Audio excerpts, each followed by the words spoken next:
நண்பர்களே, அவசிய செய்திகளின் இன்றைய செய்தி தொகுப்பை உங்களுக்கு வழங்குவது உங்கள் பேரன்பிற்குரிய தொகுப்பாளினி நான் ஜனனி கணேசன். இன்றைய முக்கிய செய்திகளின் தொகுப்பை பார்க்கலாம்.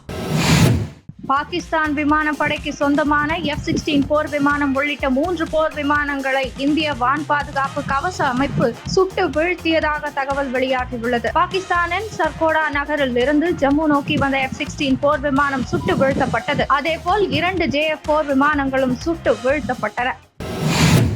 இந்தியா நடத்திய அதிரடி தாக்குதலில் மசூத் அசாரின் இளைய சகோதரன் அப்துல் ரா பசார் கொல்லப்பட்டதாக தகவல்கள் வெளியாகியுள்ளன. கடந்த 1999ஆம் ஆண்டு காஷ்மீர் சிறையில் இருந்த மசூத் அசாரை விடுவிக்க வைப்பதற்காக நேபாளத்திலிருந்து காந்தகாருக்கு இந்தியன் ஏர்லைன்ஸ் IC-814 விமானத்தை கடத்தி சென்றதில் மூளையாக செயல்பட்டவன் அப்துல். 2001ஆம் ஆண்டு பார்லிமெண்ட் மீது நடத்தப்பட்ட தாக்குதல் மற்றும் பத்தான்கோட் தாக்குதல் சம்பவத்தில் இவனுக்கு தொடர்பு உள்ளது.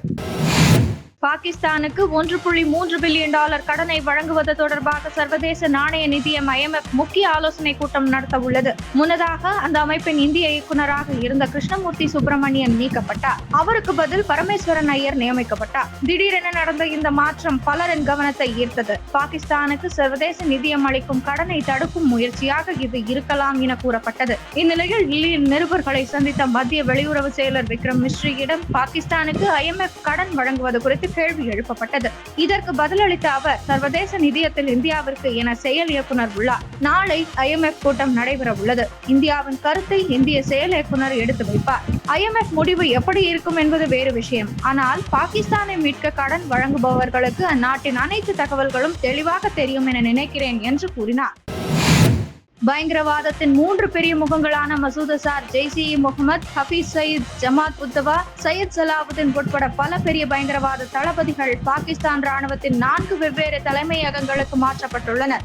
உளவுத்துறை வட்டாரங்களின்படி மேற்கூறிய 3 பயங்கரவாதிகளும் பாகிஸ்தான் ராணுவத்தின் லாகூரில் உள்ள 4வது படைப்பிரிவு, கராச்சியில் உள்ள 5வது படைப்பிரிவு, ராவல்பிண்டியில் உள்ள 10வது படைப்பிரிவு, பெஷாவரில் உள்ள 11வது படைப்பிரிவு தலைமையகங்களுக்கு மாற்றப்பட்டுள்ளனர். பயங்கரவாத தலைவர்களின் பாதுகாப்புக்கு பாகிஸ்தான் கமாண்டோக்கள் நிறுத்தப்பட்டுள்ளனர். தற்போதைக்கு பொதுமக்களும் அவர்களை சந்திப்பதற்கு தடை விதிக்கப்பட்டுள்ளது.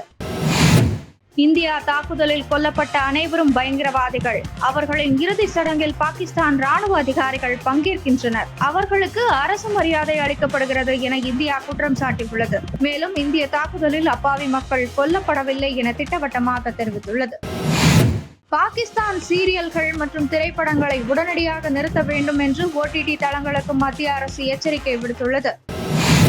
பாகிஸ்தான் ராணுவம் மீண்டும் காஷ்மீரில் தாக்குதல் நடத்த முயற்சித்து வருகிறது. தற்கொலை ட்ரோன்களை பயன்படுத்தி நடத்தப்பட்ட இந்த தாக்குதலை இந்திய ராணுவம் வெற்றிகரமாக முறியடித்துள்ளது. பஞ்சாப் மற்றும் ராஜஸ்தானிலும் பாகிஸ்தானின் ட்ரோன்கள் சுட்டு வீழ்த்தப்பட்டன.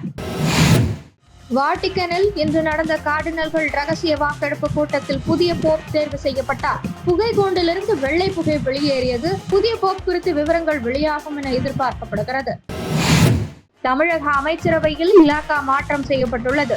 ரகுபதி சட்டத்துறை அமைச்சராக இருந்து வந்தார். அவரிடமிருந்து சட்டத்துறை பறிக்கப்பட்டு அமைச்சர் துரைமுருகனுக்கு ஒதுக்கீடு செய்யப்பட்டுள்ளது. அமைச்சர் துரைமுருகனிடமிருந்து கனிம வளத்துறை அமைச்சர் ரகுபதிக்கு ஒதுக்கீடு செய்யப்பட்டுள்ளது. இனி அமைச்சர் ரகுபதி இயற்கை வளங்கள் துறை அமைச்சர் என்று அழைக்கப்படுவார். நீர்வளத்துறை தொடர்ந்து அமைச்சர் துரைமுருகன் வசமே இருக்கிறது. முதல்வர் ஸ்டாலினின் பரிந்துரைப்படி அமைச்சரவை இலாகாவை மாற்றி கவர்னர் மாளிகை அறிவித்துள்ளது.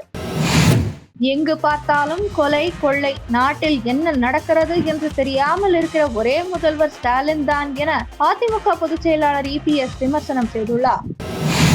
போர் பதற்றம் நிலவி வருவதால் டில்லி, பஞ்சாப் இடையிலான கிரிக்கெட் போட்டி ரத்து செய்யப்படுவதாக அறிவிக்கப்பட்டது. உடனடியாக மின்சாரம் துண்டிக்கப்பட்டு உயர்கோபுர மின் விளக்குகள் அணைக்கப்பட்டன. மைதானத்திலிருந்து ரசிகர்களை உடனடியாக வெளியேற அதிகாரிகள் உத்தரவிட்டனர். இத்துடன் இன்றைய முக்கிய செய்திகள் நிறைவடைந்தன. மறக்காமல் சேனலை சப்ஸ்கிரைப் செய்வதுடன் அனைவருடனும் பகிருங்கள். நன்றி, வணக்கம், ஜெய் ஹிந்த்.